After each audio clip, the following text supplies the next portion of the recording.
एक बार की बात है, एक राज्य में एक राजा रहा करता था और उसका एक खास मंत्री था। वो मंत्री बहुत बुद्धिमान था, सभी मंत्री उससे जला करते थे और उसकी चुगली भी किया करते थे। क्योंकि वो राजा का बहुत खास था, एक दिन राजा को मंत्री पर किसी बात पर बहुत गुस्सा आ गया और राजा ने उस मंत्री को फांसी की सजा सुना दी। फांसी की सजा का समय शाम को 6 बजे रखा गया। उस दिन वो मंत्री दरबार नहीं आया था, इसलिए राजा ने अपने सैनिकों से कहा कि तुम मेरा ये संदेश उस मंत्री तक पहुंचा दो। जब उस राजा के सैनिक उस मंत्री के घर गए तो उन्होंने देखा कि वहां जश्न चल रहा, क्योंकि उस दिन मंत्री का जन्मदिन था। उसके सारे दोस्त और रिश्तेदार वहां आए हुए थे।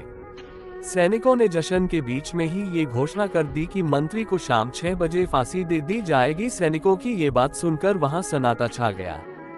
सब लोग हैरान हो गए और जश्न बंद हो गया। सैनिकों ने मंत्री के घर को घेर लिए ताकि मंत्री वहां से भाग न सके। सैनिकों की ये बात सुनकर वहां दुख का माहौल बन गया। तभी उस मंत्री ने सबसे कहा कि क्या हुआ, तुमने जश्न बंद क्यों कर दिया, अभी समय है मेरी फांसी में। सब मंत्री की ये बात सुनकर बहुत हैरान हुए, लेकिन उस मंत्री ने सबसे कहा कि राजा ने मुझे शाम को 6 बजे फांसी की सजा सुनाई है, तो अभी मेरे पास बहुत समय है, इसलिए हम जश्न का मजा ले सकते हैं। मंत्री के दोस्त जश्न के लिए नहीं मन रहे थे, लेकिन उसके मनाने पर वो सभी जश्न मनाने के लिए मान गए। सैनिकों ने देखा कि वहां तो जश्न चल रहा है। उन्होंने जल्दी से ये खबर जाकर राजा को सुनाई, तो राजा भी इस बात से बहुत हैरान हो गया। उसने खुद मंत्री के घर जाने का निर्णय किया।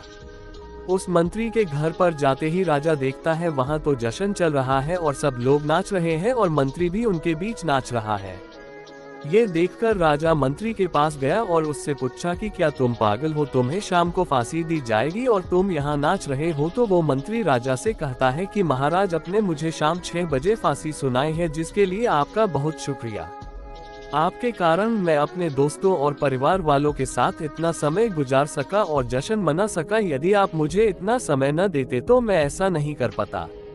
मेरे पास फांसी के लटकने से पहले शाम 6 बजे का समय है और मैं इस कीमती समय को क्यों बर्बाद करूं। मैं इस आखिरी समय को अपने परिवार और दोस्तों के साथ बिता सकता हूं।